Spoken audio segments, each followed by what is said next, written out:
Movie के starting scene में हम एलिस का बचपन देखते हैं। एलिस को बचपन से ही सुपर नेचुरल चीज़ें दिखाई देती थी।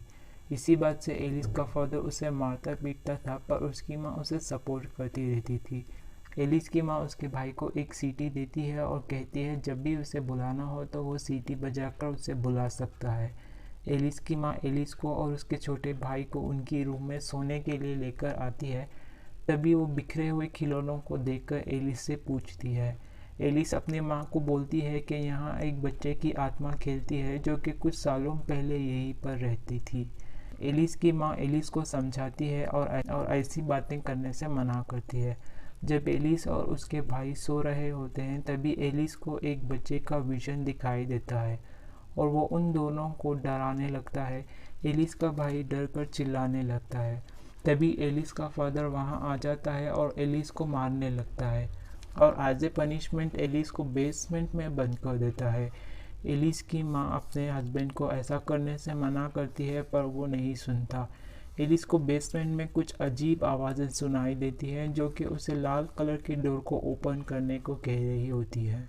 उसकी की वही पास में थी। ये दरवाज़ा शैतानी दरवाज़ा था। जैसे ही एलिस उस दरवाजे को खोलती है वहाँ से एक की फेस आ जाता है और वो एलिस को अपने वश में कर उसे बेहोश कर देता है और फिर एलिस की माँ को भी एक वाइट से गला घोट कर जान से मार देता है। इस इंसिडेंट के बाद एलिस को हमेशा एहसास रहता था कि इसकी वजह से ही इसकी माँ की डेथ हो गई है। इसके बाद सीन शिफ्ट होकर 2010 में आती है। एलिस को एक टेक गार्जिया आदमी का कॉल आता है। टेक को इनविजिबल सोल सताए जा रहे थे। टेक का वही घर था जो एलिस अपने बचपन में रहा करती थी। एलिस, पेक्स और टेकर अपने साथ बचपन के घर में जाती है और वो तीनों घर में इन्वेस्टिगेट करते हैं।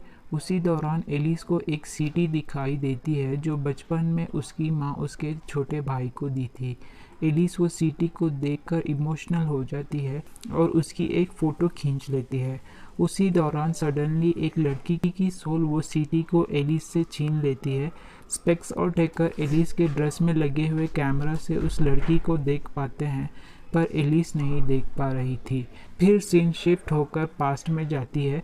एलिस की माँ की डेथ के बाद उसके फादर कुछ पागलों सा बिहेव करने लगते थे। एलिस जब घर में काम कर रही होती है तो उसे अपने घर में एक लड़की दिखाई देती है। जब एलिस उसके फादर को उस लड़की के बारे में बताती है तो वो नहीं मानते, उल्टा उसे ही मारने की कोशिश करते हैं। तभी एलिस अपने छोटे भाई को अपने फादर के पास छोड़कर उस घर को छोड़कर भाग जाती है। फिर सीन शिफ्ट होकर प्रेजेंट में आती है। एलिस को बार में दो लड़कियां दिखाई देती हैं जो कि अपने छोटे भाई की बेटियां थीं, जिनका नाम मेलिसा और इमोजिन था। एलिस अपने भाई को भी मिलती है पर वो बचपन की बात से नाराज़ रहता है कि उसने अपने पिता के साथ उसे छोड़कर भाग गई थी। अगले दिन एलिस अपने भाई की बेटी को उस सीटी वाली फ़ोटो देती है और कहती है ये अपने बाप को दे देना। इसके बाद रात में टेक और एलिस इन्वेस्टिगेट कर रहे होते हैं। एलिस को बेसमेंट में एक जिंदा लड़की मिलती है जो कि बहुत बुरी हालत में थी। जब तभी उस घर का ओनर वहाँ गन लेकर आ जाता है और उसी ने ही उस लड़की को बेसमेंट में लॉक किया था। घर के ओनर को देखकर लगता है कि उसके अंदर कोई आत्मा है और उन सब को बेसमेंट में लॉक कर देता है, पर बाहर से स्पेक्स उस ओनर पर हमला कर उन सबको बचा लेता है। दूसरी तरफ एलिस अपने दोनों बेटियों के साथ उस घर में सीटी ढूंढने के लिए आता है क्योंकि वो सीटी उसे अपनी माँ ने दी थी। तभी एलिस के भाई मेलिसा बेसमेंट में चली जाती है जहाँ की फेस उस पर अटैक कर देता है और उसकी आत्मा को शैतानी दुनिया में भेज देता है और इसके बाद रियलिटी में मेलिसा कोमा में चली जाती है। यह एलिस को उस घर के बेसमेंट में बहुत सारे लड़कियों के स्कल्स और उनके कपड़े मिलते हैं। इससे ये पता चलता है कि एलिस के फादर ने बहुत सारे लड़कियों को उस बेसमेंट में लॉक कर रखा था। एलिस को पता चलता है कि जो लड़की की सोल को वो बचपन में घर में देखती थी वो जिंदा लड़की थी जो कि उसके फादर ने उसे बेसमेंट में लॉक कर रखा था। जब एलिस बचपन में घर छोड़कर भाग गई थी तो उसके बाद उसके फादर ने उस लड़की को जान से मार दिया था। की फेस उस घर में रहने वाले हर मर्द को अपने वश में कर ये सारे काम करवाता है और उन सारी लड़कियों की आत्माओं को शैतानी दुनिया में भेजता है। जब एलिस उस बेसमेंट में एक बॉक्स को खोलती है, अचानक से उसमें से कीफेस आ जाता है और एलिस पर हमला कर उसे बेहोश कर देता है और एलिस की भी सोल को शैतानी दुनिया में भेज देता है। इसके बाद सब घबरा जाते हैं।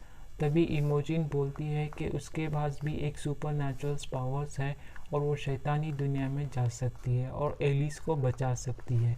दूसरी तरफ एलिस शैतानी दुनिया में अपने फादर को देखती है जो कि उसे मार रहे होते हैं, जैसे बचपन में मारा करते थे। कीफेस एलिस के फादर की सोल से ये काम करवा रहा था। तभी शैतानी दुनिया में इमोजिन आती है और इमोजिन एलिस को वहाँ से कीफेस से बचाकर ले जाना चाहती थी, पर कीफेस उन दोनों पर हमला करने वाला ही था। तभी एलिस का फादर बीच में आकर उन दोनों को कीफेस से बचा लेता है और वो दोनों वहाँ से बचकर भाग जाते हैं। इसी दौरान कीफेस एलिस के फादर की सोल को मारकर मेलिसा की सोल को लाता है। कीफेस मेलिसा को पूरी तरह मार देता है और फिर एलिस के ऊपर भी हमला करने वाला होता है। एलिस को अपनी माँ की दी हुई सीटी हाथ लग जाती है और वो उसे बजा देती है। एलिस की माँ की सोल वहाँ आ जाती है और वो कीफेस पर अटैक कर उसे हरा देती है। और फिर एलिस के साथ इमोजिन मेलिसा अपनी बॉडी में पहुँच जाते हैं और वो रियल वर्ल्ड में जिंदा हो जाते हैं। लास्ट सीन में एलिस एक शैतानी दरवाज़ा ओपन कर देती है जिसमें से उन्हें डाल्टन दिखाई देता है, जो कि इंसीडियस की पहली मूवी में शैतानी दुनिया में फंस गया था। रियलिटी में उसी दिन रात को एलिस को एक कॉल आता है लैम्बर्ट फैमिली से कि उनका बेटा कोमा में चला गया है, शायद उसके ऊपर किसी शैतानी का साया है। ये मूवी यहीं पर एंड होती है।